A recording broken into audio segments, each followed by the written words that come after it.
What's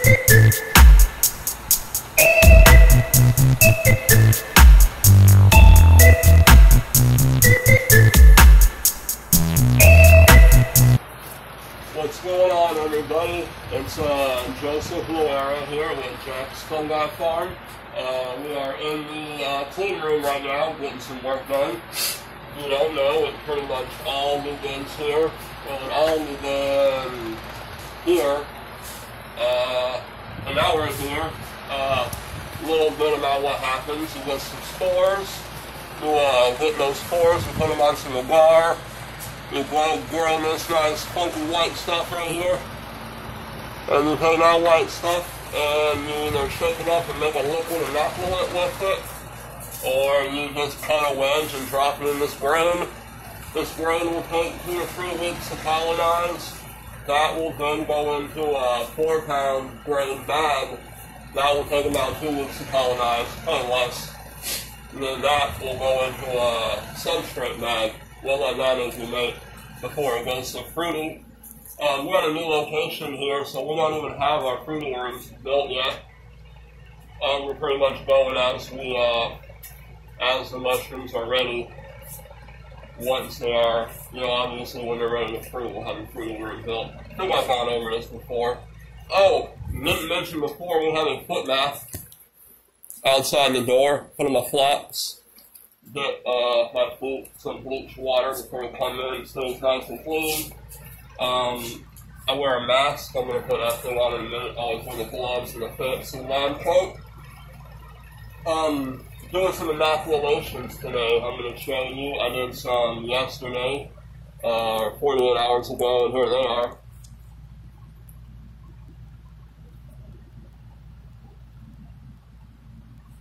That's golden oyster. That was inoculated. I made a liquid inoculant, and I threw the wedges in as well. I'm going to be showing you guys all of that right here in a second. Yeah, enjoy. I will talk while I work.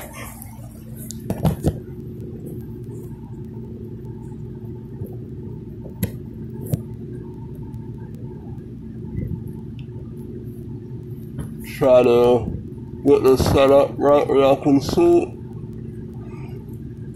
everything. Pretty much me right there. Alright, put it in it. 70% alcohol. The sport bottle. I was using it. Putting my mask on right now. With my nastiness. My nastiness from going everywhere. I have sterilized water. Sterilized inside of here is a glass syringe with a tip. Then I have a clean, sterilized half-pint jar with no massive transport in the lid. Then I got my elm culture. I've already transferred off of it to a bar. Made a liquid culture and a slit with it. So what I will do here, open this up, trash it. I apologize if you can't understand me. I'm a little bit hard to understand already, and now I have a mask on, so.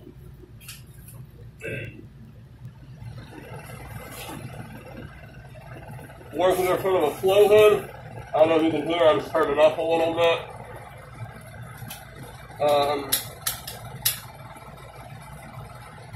I like to tic-tac-toe my cultures. Tic-tac-toe, and it's just what it sounds like.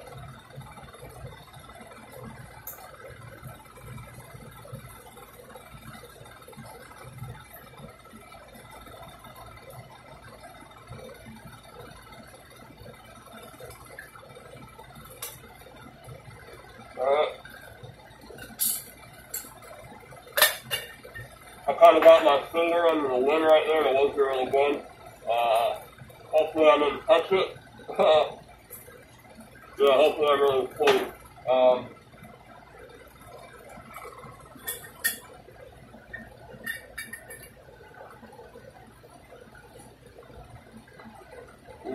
Yeah, cool.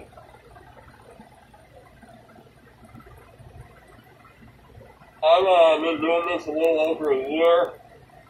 So if anyone's watching me right now and you're like, oh my god, your sterile technique is horrible, all that's going to contam.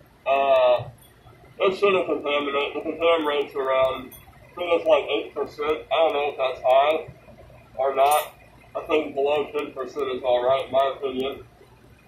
I've had situations before where fucked something up and then contaminated 100 jars. That would be unfortunate to have happen. I only put about 10 milliliters of water in there.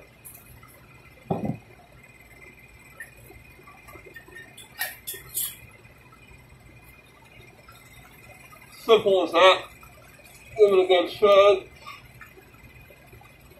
And all my jars here, what I did, I opened them off, took off the ring, I put the ring inside of here. I wipe around, wipe it down with alcohol on top and on the sides, all over the place before I set them in here. Always reapplying 70% alcohol. Always work in front of the flow head. Letting it set a little bit. Let it soften up some. In my opinion, the plus of having a liquid inoculant, a blenderless LI, as opposed to using liquid culture. If you use a liquid culture, you need to test it first to make sure it's clean. It might not be clean, so then you got a whole dirty liquid culture, and every time you open that thing up, you're risking contaminating it. So it's only going to last so long. A liquid culture is only the key to refresh your genetics. So when we're inoculating, we use a liquid inoculum. We use a clean plate that we know is aggressive and clean because we can see it on a two-dimensional surface. And then we just have to do a good job sterilizing everything that we're using, our vector here. Proper sterile technique. Like I said, I've been doing this a little over a year. I even have an inoculation gun, which is pretty much useless. I don't know what you would have to inoculate with 10 milliliters for. It doesn't really do increments very well. I only do a milliliter at a time. Anyways, that's good. Alright, got a little mess up here. Alcohol and hot water, or alcohol.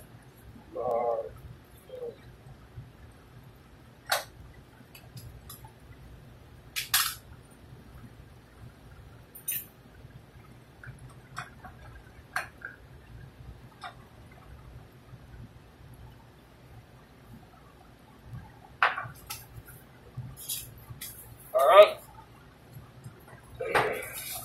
I like to use the glass syringes. That way you know that they're sterile. You don't gotta like rely on someone else having followed proper sterile technique.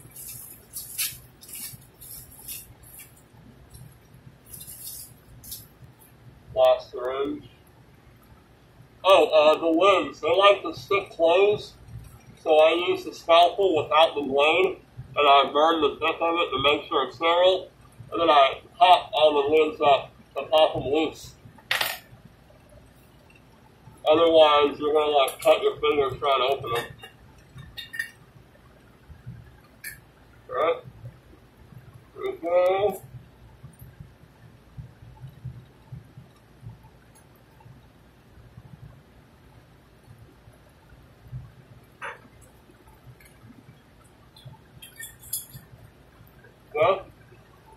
And here we go.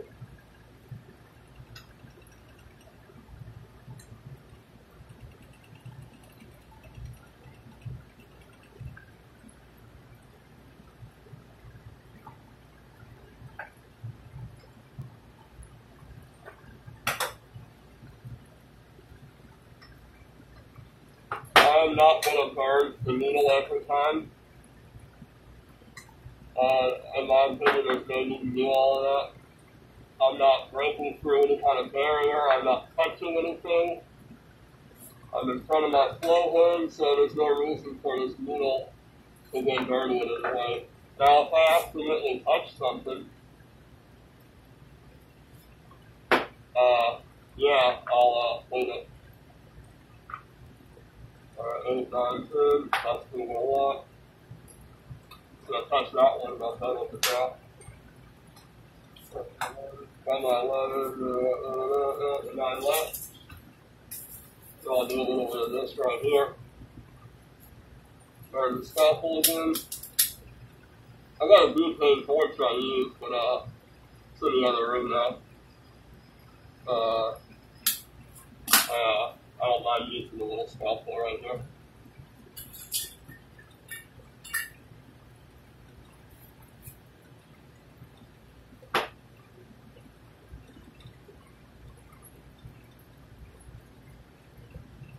Some people might find this unusual too. Like, why do you do it like that?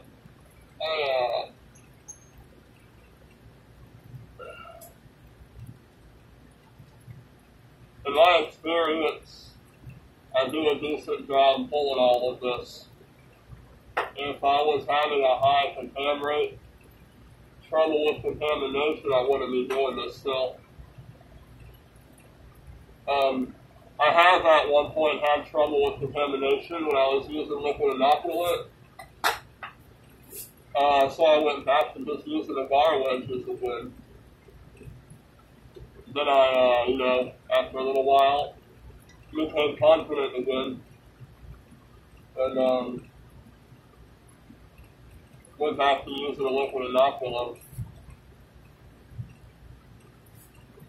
But, I have found that sometimes, there'll be something negative. There's too much moisture. Maybe my seed's a little bit overhydrated, but the liquid sometimes likes to grow slime mold where it sets. So,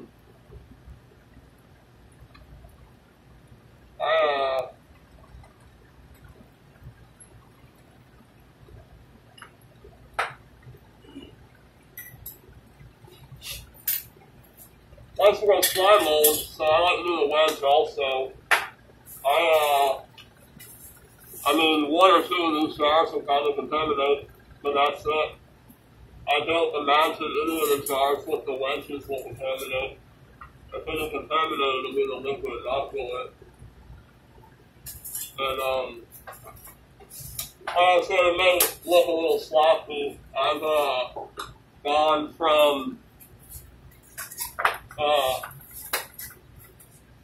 from cooking the needle and cooking the scalpel between every single touch. And I found that as long as it's clean, you follow the right, if I don't dirty it up, it doesn't matter if I don't burn it and touch it. Yeah, my odds are going to increase if I did, but like I said, I'm pretty confident in my ability. If I wasn't, I wouldn't be here making a video or whatever.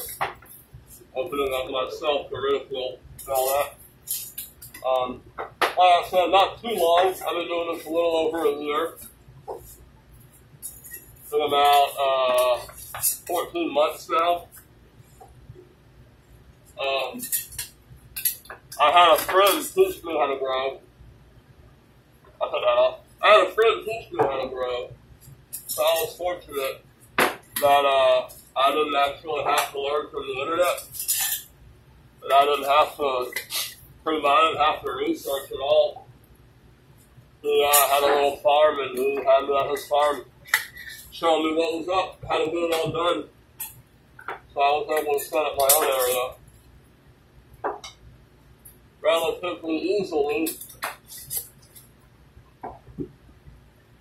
Now, these liquid inoculant jars will colonize about a week earlier than the ones with the wedges.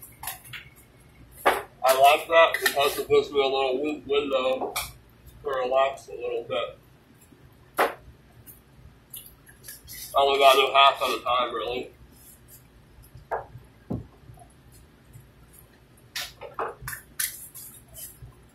They'll get one shake maybe.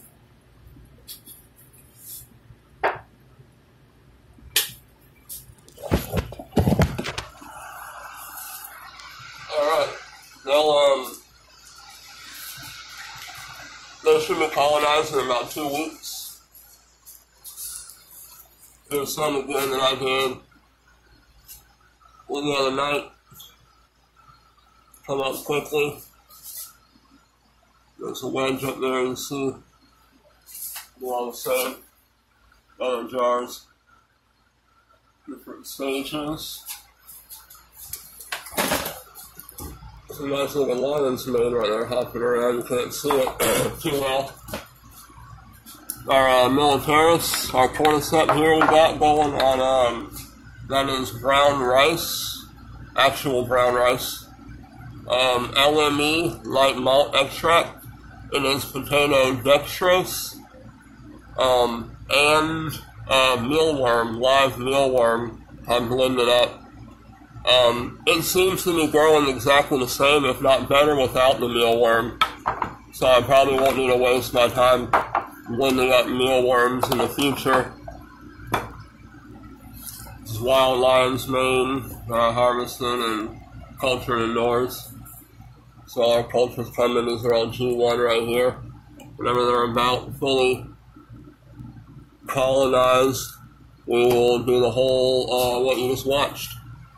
We like to make some little liquid inoculants and some liquid cultures. Keep our genetics fresh. To refresh them, these are my little makeshift slants. I don't have any test tubes right now that I can use that are spare. So I made these on the fly. Pretty funny. Anyways, I have a lot of work today. I love to talk more. Please like the videos, comment, subscribe to the channel, and stand by for more videos. Peace out.